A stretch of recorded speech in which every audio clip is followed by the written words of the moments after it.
Assalamu alaikum wa rahmatullahi ta'ala wa barakatuhu.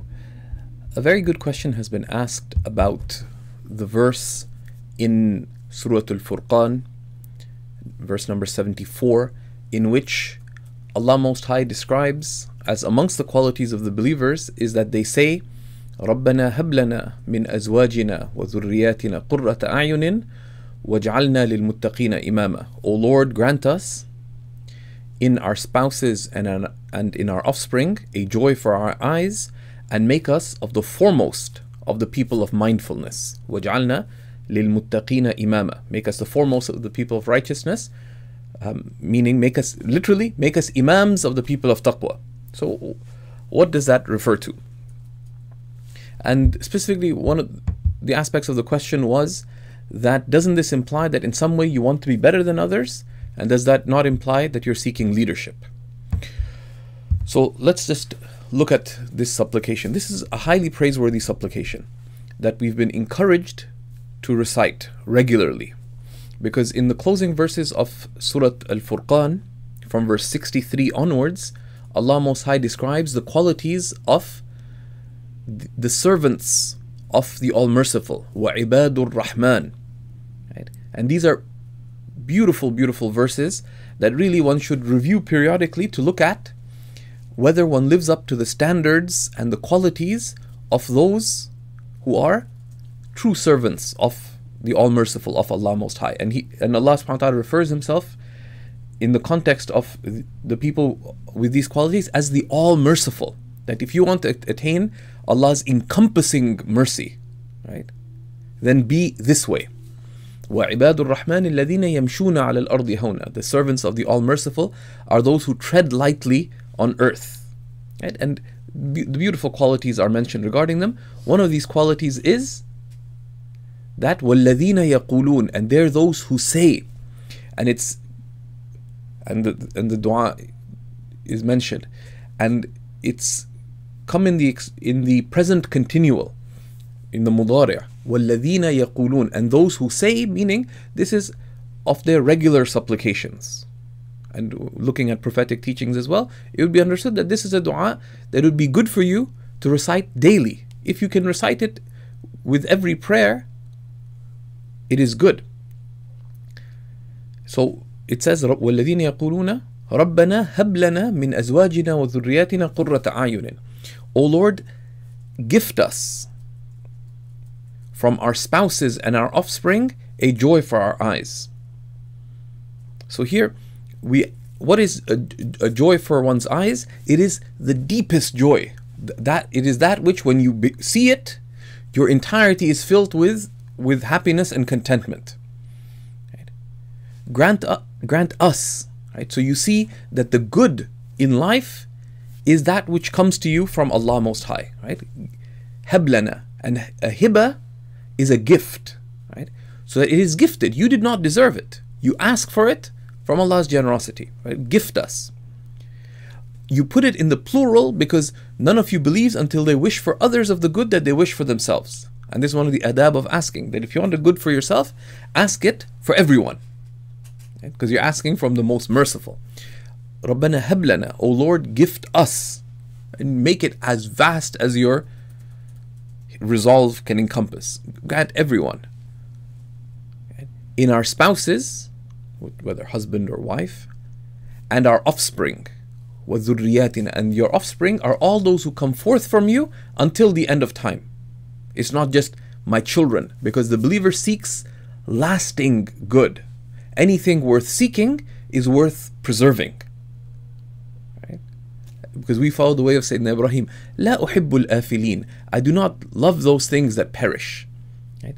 So if you're seeking the great gifts of Allah, faith, guidance, good, virtue, contentment, all of these, you're seeking them for yourself and your children and your offspring until the end of time. And not just for yourself, but you're seeking to maximize virtue for all of God's creation. All those who have the capacity of good in them.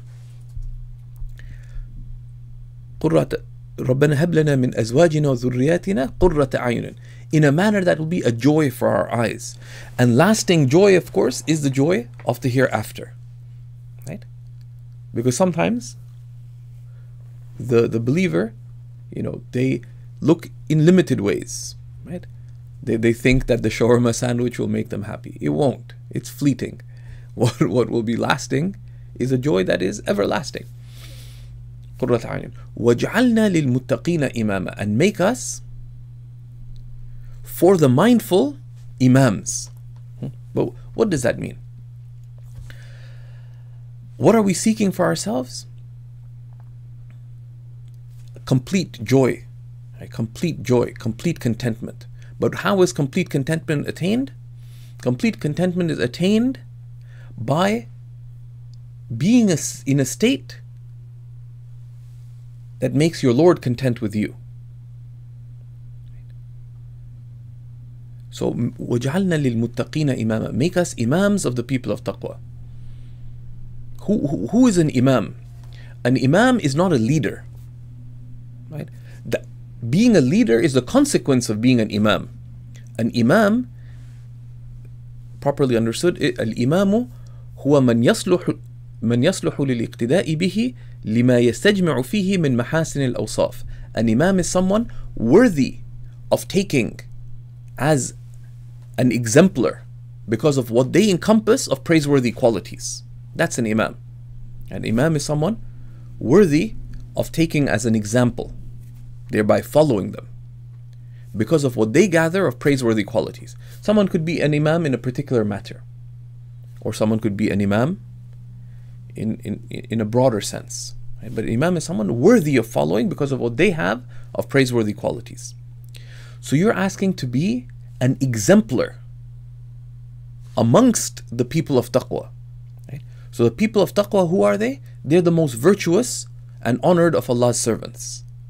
The most pleasing of Allah's servants to Him, the most honored of His servants are the people of taqwa. As Allah subhanahu wa ta'ala tells us in Surat al-Hujurat, Inna akramakum indallahi atqakum.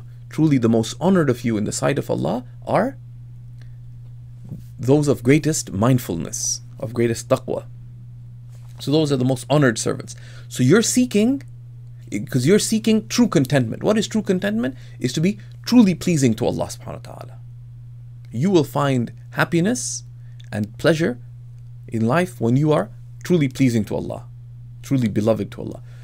And that is by being of the people of taqwa. But if you want the greatest possible good, you have to try to strive to have the greatest possible virtue. And the peak of virtue is taqwa. Right? Understood thoroughly. So you're not asking, make us leaders of the people of taqwa. It's not a comparative that make me better than my friend Bilal. But rather, that I want to be as pleasing to you as possible. Right? But you're not asking it just for me, right? You're asking it, make us all, right? Make us all strive to rise to the highest degrees of virtue. So that we don't just possess virtue, we're not just amongst the people of virtue, but that we are at the highest level of virtue possible. That we are such that we are worthy of being taken as exemplars by others who are seeking to be beloved to Allah subhanahu wa ta'ala. And what is taqwa? Taqwa is shielding oneself from all that is displeasing to Allah and embracing all that is pleasing to Allah. Basic taqwa is that one shields oneself from disbelief by embracing belief. Then that's basic taqwa. General taqwa, general mindfulness, is that one shields oneself from sin by embracing submission. Higher taqwa is that one shields oneself from what is displeasing to Allah by embracing all that is pleasing to Allah. And the highest of taqwa, the taqwa of the foremost of Allah's servants, is that one shields oneself from all that disadvantages us with Allah or distracts us from Allah by embracing all that is most advantageous for us in our standing with Allah and all that makes us more conscious of Allah Most High. So make us of the foremost of the people of taqwa. So this is not a call for leadership. It's an expression of concern for Allah. That, oh Allah, I want to be the most pleasing of your servants, but I'm seeking that for myself, for my spouse, and not just for my children, but for my offspring until the last day. And I'm not just seeking it for myself, because we're not selfish in our concern for God, but rather I'm seeking this for all those who have potential for good. Rabbana lana. And I see this, O Lord, as a gift from you. Right? And I want to fit as much as possible, a joy for our eyes. Qurrata, that which will fill us with complete contentment. And in that pursuit, make us the foremost of your foremost servants. وَجَعَلْنَا لِلْمُتَّقِينَ imama. Not just to be amongst them, not just to have the qualities of your beloved servants, but to be so realized in the qualities of virtue, the highest of which is taqwa, that we are worthy of being taken as exemplars of others, so that we not only call others to good, but we inspire others to good by the way we are. May Allah subhanahu wa ta'ala make us realize in that. Rabbana hab lana min azwajina wa dhurriyyatina qurrata yunin waj'alna lil muttaqina imama walhamdulillahi rabbil alamin.